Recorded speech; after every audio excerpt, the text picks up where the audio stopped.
Unib o'sib kelayotgan yosh avlod fashizm balosiga qarshi kurashda jasur ajdodlarimiz ko'rsatgan mardlik va matonatni aslo yodidan chiqarmasligi kerak.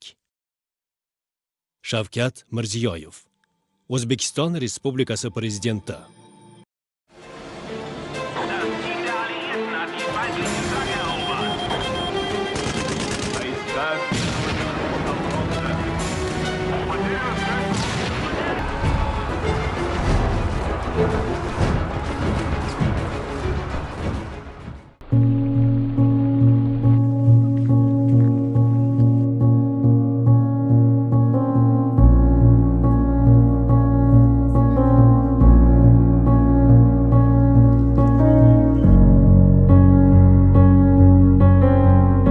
Şükür dedim, Moskva, Leningrad, Stalingradga qaratib qo'yganlardi.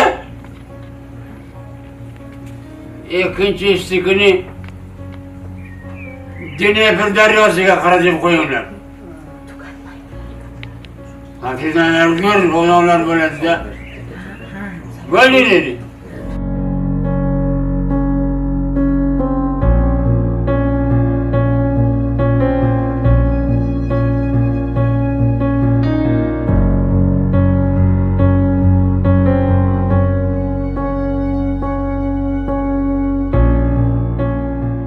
Yoshlarga talabim, iltimosim shuki, yaxshi o'qisin. Ota-onasiga kelajakda mehribon, g'amxo'r o'g'il qizlar bo'lib yetibdir.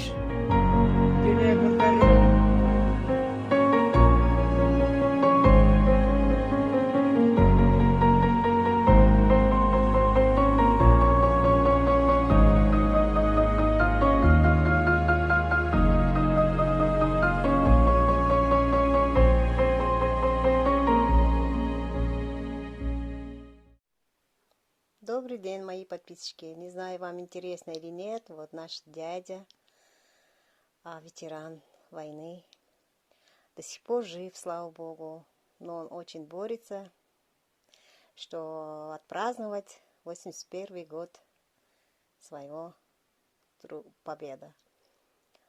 Живет гражданин Узбекистана, живет в городе Термез, Республика Узбекистан, родился в район Дербенское село, район Байсон, 1920 год.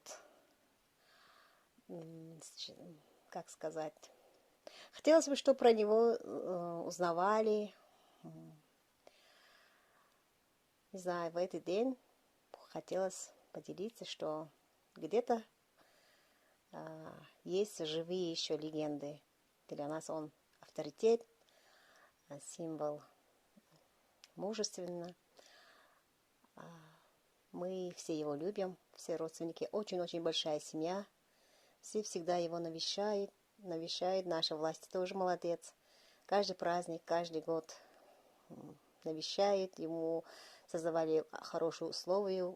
Дали медсестру бесплатную за его, чтобы следили за его здоровьем. Бесплатные медицинские услуги. Но мы очень рады, довольны. Еще что сказать? Ну, гордимся ему гордимся. Желаем здоровья. Хотелось бы еще он прожил, радовал всех нас. Думаю, эти люди многое для нас сделали. Вот. Сегодня будете знать. Но, к сожалению, на сегодняшний день он лежит в Термезском военном госпитале. У него был недавно инфаркт. Сейчас борется. Но прогнозы неплохие. Ну, можете сказать нам зачем, нам чего. Но мне хотелось поделиться, кому это интересно. Я вам всем желаю здоровья, удачи, благополучия и хорошего настроения. Пока-пока.